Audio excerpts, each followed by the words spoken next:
What's up, you big, beautiful nerds? This is Chesh, your #1 Australian Commander content creator. Prove me wrong in the comments.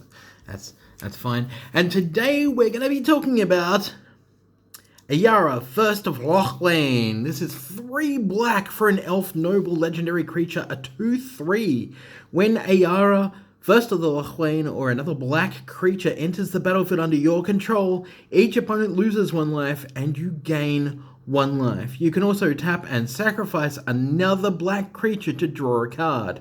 Now, notice that when another black creature, it doesn't say non-token creature, it just says another black creature. That means that this is lending itself pretty handily to some sort of maybe, I don't know, aristocrats build. Sounds like a good plan, right? So first thing we need to pop in is Bontu's Monument. I don't think I've had this in any of my previous commander decks. This is 3 colors for a legendary artifact. Black creature spells you cast cost 1 less to cast. Whenever you cast a creature spell, each opponent loses 1 life, and you gain a life. So casting creatures is great. It's going to help you drain people out. That sounds like a lot of fun. However, we also want to make sure that creatures going the other way are also going to benefit us. So we have Frank Noble? Yeah, Frankenfurter. Falconwrath Noble. This is 3 colors and 1 black flying. When Falconwrath Noble or another creature dies, target player loses 1 life and you gain 1 life. 4 mana, not the best aristocrat, but that's fine. We got the best just there, actually. So we got Blood Artist. Whenever Blood Artist or another creature dies, target player loses 1 life and you gain 1 life. Now, there is another vampire that came out in one of the recent Gates sets. And unfortunately, I couldn't find it. It's an uncommon. It's a vampire. Look that up. It's in the deck list down below. Zilliport Cutthroat. Everyone's favorite Cutthroat. This is 1 color and 1 black for a human rogue ally.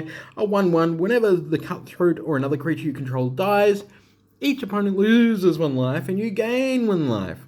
Each opponent. This guy's really cool. He's really good. Alright. So, we know that creatures entering the battlefield are going to be triggering some nasty life loss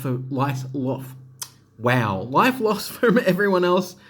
And creatures coming out of the battlefield into our graveyard are also going to be triggering and killing our opponents off. So let's have a look at some sacrifice things. Fallen Angel, 3 colors and 2 black for an angel flying. Sacrifice a creature, Fallen Angel gets +2/+1 until the end of turn, and it's a 3/3. Pretty handy to try and kill stuff off. Diabolic Intent, the best tutor for this deck, to be honest. 1 black and 1 colors. As an additional cost to cast this spell, sacrifice a creature, search your library for a card, put that card into your hand, and then shuffle your library. Eliminate the competition, some good old sort of pseudo board wipe. 4 colors and 1 black for a sorcery. As an additional cost, sacrifice X creatures, destroy X target creatures, which we'll get into in a second about sacrificing your own stuff as well. Skull Clamp, of course, because whenever an equipped creature dies, we get to draw 2 cards, so that's really handy to pay 1 and then draw 2 cards essentially by killing off a creature and sacking it, and then dealing 1 damage to everyone. Crack Clan Ironworks, sacrifice an artifact, add 2 colors to your mana pool. Now, there's not many artifacts in here. This is just a flex spot. There is a few artifacts that I put in my version, but I'm still tinkering with this deck. Ashnod's Altar, however, the best for aristocrats. 3 colors, sacrifice a creature, add 2 colors to your mana pool. Bontu the Glorified, of course. 2 black and 2 colors for a 4/6 legendary creature god. Menace and Indestructible. It can't attack or block unless a creature died under your control this turn. For this deck, that is really easy. 1 black and 1 color, sacrifice another creature, scry 1, and then each opponent loses 1 life and you gain 1 life. So, aristocrats Bontu. Yahani Undying Partisan, this is 1 black and 2 colors for a legendary creature, Aetherborn Vampire, not Aethersworn. Haste, whenever a creature an opponent controls dies, put a +1/+1 counter on Yahani. Sacrifice another creature, Yahani gains indestructible until the end of turn. We have A lot of really cool removal in here, which will make our opponents sacrifice a bunch of creatures. Now, the question is, we're chucking stuff into our bin. Do we have a way to get it back? I'm happy you asked. We are playing a copy of Unearth. 1 black for a sorcery. Choose target creature card in your graveyard with a total casting cost of 3 or less and put that creature into play, cycling 2. We of course have Reanimate. 1 black for a sorcery. Put target creature card from a graveyard onto the battlefield under your control. You lose life equal to its converted mana cost. Life in this deck doesn't even matter. Animate Dead. 1 black and 1 colorless. Enchant dead creature. I think now it's just like enchant creature. Take target creature from any graveyard and put it directly into play under your control with a -0, -1, -0, I should say. Treat this creature as though it were just summoned, so it has summoning sickness. If Animate Dead is removed, bury the creature into its owner's graveyard. Destroy that creature, essentially. Stitched Together. Something I don't usually play, but very fun in this deck. 2 black, return target creature card from your graveyard to your hand. If you have 7 or more cards in your graveyard, you have Threshold. Return that card from your graveyard to the battlefield.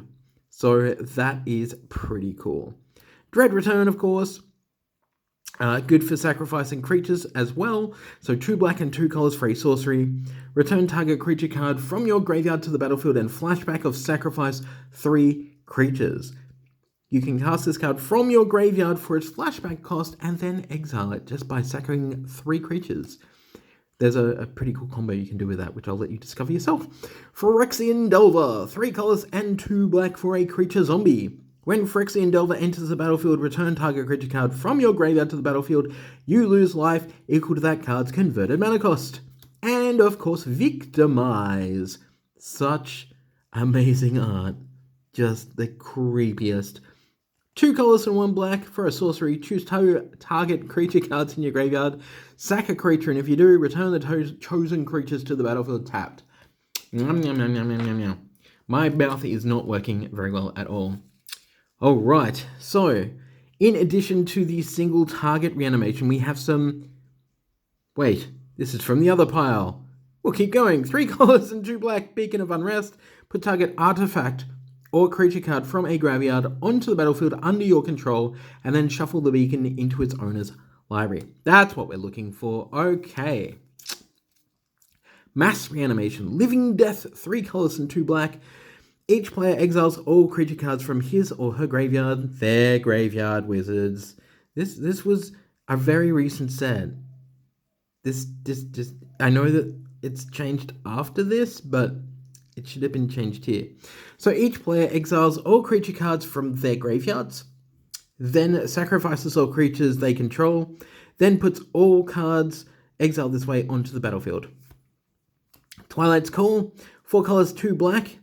If you pay 6 colors and 2 black, you can play it as an instant because it's a sorcery. Each player returns all creature cards from their graveyards to play. Command the Dread Horde. 4 colors and 2 black. Choose any number of target creatures or planeswalker cards in graveyards. Command the Dread Horde deals damage to you equal to the total number of converted mana cost of those cards. Put them onto the battlefield under your control. Sheoldred Whispering One, technically single. 5 colors and 2 black for a legendary creature, Praetor. Wow, 2011. Wow, that's a long time ago. Swamp Walk. At the beginning of your upkeep, return target creature card from your graveyard to the battlefield. At the beginning of each opponent's upkeep, that player sacrifices a creature. And of course, Thrilling Encore. Battle Bond was a really good set for us, and this is no different. I'm happy to find a home for this because I was trying to figure out how to use it. 4 colors and 1 black for an instant. Put onto the battlefield under your control all creature cards in all graveyards that were put there from the battlefield this turn. If you've got enough mana, you can wipe the entire board of everyone, and then take everyone's creatures and proceed to smash them about the face. So that is pretty thrilling, if you ask me. Speaking of sacrificing creatures, we want ways to get value from that. So, 3 black and 1 colors for a Grave Pact. This is an enchantment. Whenever a creature you control dies, each other player sacrifices a creature. Open the Graves. 2 black and 3 colors. For an enchantment, whenever a non-token creature you control dies, say from a board wipe, create a 2/2 black zombie creature token. Harvester of Souls, 4 colors and 2 black for a demon with 5/5 death touch. Whenever another non-token creature you control dies, whenever another non-token creature dies, you may draw a card. Butcher of Malakir, 5 colors and 2 black for a flying vampire warrior, 5/4. Whenever the Butcher or another creature you control dies, each opponent sacrifices a creature. Make a happy little man. It makes me very happy. So then we have other really cool effects. So we have Sangromancer, right? So whenever we destroy an opponent's creature, we gain 3 life. This is a flying vampire shaman 3/3. We don't care about the discard, that doesn't even matter to us. But why? Because we are gaining a lot of life in this deck, which means Sanguine Bond is primo. This is 3 colors and 2 black for an enchantment. Whenever you gain life, target opponent loses that much life. Dread Presence, whenever a swamp enters the battlefield under your control, choose 1. You can draw a card and lose 1 life, or Dread Presence deals 2 damage to any target and you gain 2 life for 3 colors and a black for a Nightmare 3/3. This is underrated in Commander for sure. Priest of the Forgotten Gods, 1 colors and 1 black for a human cleric, 1/2.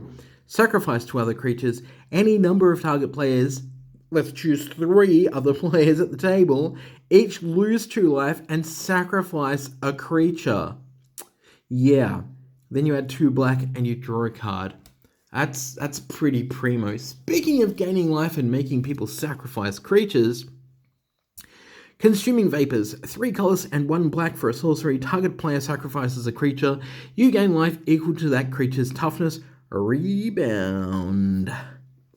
Sacrificing creatures, we've got Liliana's Triumph in this beautiful promo. It is just so gorgeous. Look at that art. That's pretty cool. 1 colors and 1 black for an instant. Each opponent sacrifices a creature. If you control a Liliana Planeswalker, we don't in this deck, each opponent also discards a card. Eldest Reborn, 4 colors and 1 black. So when the saga enters the battlefield and after your draw step, add a lore counter, sacrifice it after the 3rd. Each opponent sacrifices a creature or planeswalker. Next turn, each opponent discards a card. Next turn, put target creature or planeswalker card from a graveyard onto the battlefield under your control. Shriekmaw, of course, makes an appearance because we're just going to evoking it. This is 4 colors and 1 black for a 3/2 creature elemental with fear. Usually you're not going to be casting this as a creature. When it enters the battlefield, destroy target non-artifact, non-black creature, and it has evoke for a black and a color. So basically you play it for its evoke cost. It comes in, it sacrifices itself. Pretty cool. Ruinous Path.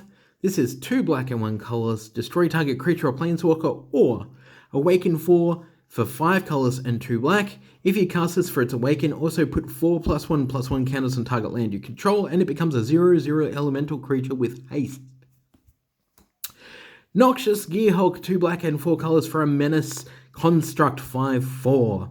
When Noxious Gearhulk enters the battlefield, you may destroy another target creature. If a creature is destroyed this way, you gain life equal to its toughness. Magus of the Abyss, which is a bit of a weird card, and I included it because, I mean, it's kind of cool, but also kind of weird. 3 colors and 1 black for a human wizard, 4/3 at the beginning of each player's upkeep. Destroy target non-artifact creature that player controls of their choice, and it can't be regenerated. That means you as well, so you can just like stack sacks and like sack a creature and make everyone else sacrifice another creature. It's like a sack party, which actually sounds way more sexual than it should be. For some board wipiness, we have Decree of Pain for 6 colors and 2 black. Destroy all creatures. They can't be regenerated. Draw a card for each creature destroyed this way. Or you can cycle it for 3 colors and 2 black to give everything -2/-2 until the end of turn. So it just depends on what you want to do. Damn it! Damnation! 2 colors and 2 black. Destroy all creatures that can't be regenerated on a sorcery. We have 7 colors and 2 black for destroy all creatures you don't control and all planeswalkers you don't control. Now, how are we going to close out the game just in case this all doesn't sort of work? Ghastly Conscription, 5 colors and 2 black for a sorcery. Exile all creature cards from target player's graveyard in a face-down pile. Shuffle the pile and then manifest those cards. So, nearing the end of the game, when somebody's got like 15 creatures in their graveyard and you play this and you put like 15 manifests into play and then you just sack them all, it's pretty hilarious to do that. Army of the Damned. Now remember, you're going to be creating 13 tapped 2/2 black zombie creature tokens for 5 colors and 3 black. Or flashback for 7 colors and 3 black. If you have your commander in play and Bontu's Monument in play... Wait a second. Yeah. I was like, am I wrong? Is it just creatures, right? It's when you cast a creature. That's why we're wrong. Okay. So if you have your commander in play, each opponent's going to lose 1 life and you're going to gain a life. Times 13. That's pretty much enough to seal the deal. Now, I know what you're saying is like, Chesh, but what if that doesn't work? What if we get stuck with somebody who's gaining a crap ton of life and we have no real physical way around that? We have no way to stop our opponent. Actually, we do. So we're playing 1 copy of Revel in Riches. This is 4 colors and 1 black for an enchantment. Whenever a creature an opponent controls dies, creates a colorless treasure token. It doesn't really, who cares? It creates mana. At the beginning of your upkeep, if you control 10 or more treasures, you win the game. Bam! Pretty easy. We're going to use that to just basically like stiff our opponents and just win anyway. So this has been Ayara. This deck was played on stream on the recent Commander the Gathering that we streamed, and it won. It was very efficient and very good for a fun deck. This was built just to be cool and fun, and instead it turns out this is actually just kind of mean, which is beautiful. I hope you've enjoyed this deck tech. I've been Cheshire. Please make sure to go over to puremtgo.com to check out my articles on Magic the Gathering, Commander, Pioneer, Standard, etc. Please go to twitch.tv/CheshirePlaysGames. Hit that subscribe button, or the follow button I should say. The follow button is free. And if you are not already subscribed to this channel, please subscribe to this channel. It helps me immensely on our way to 1,000. Once we do hit 1,000, we'll be able to do some sort of giveaway. What could it be? Maybe I will build an entire commander deck and give it away. We don't know. It's crazy. I guess we'll see. Just remember, like, comment, subscribe, share, all that sort of beautiful stuff. Do you have a new commander you want me to look into? I'll certainly look at maybe building something and doing an article on it, like I have with this. The article on this should be popping up this week on puremtgo.com. Thank you very much for your time and for watching, and keep being awesome? Yeah, that's fine. Keep being awesome. And I'll see you, if you're in Australia, at Magic Fest Brisbane. Thank you very much to Channel Fibre. We will be there recording some games of Commander.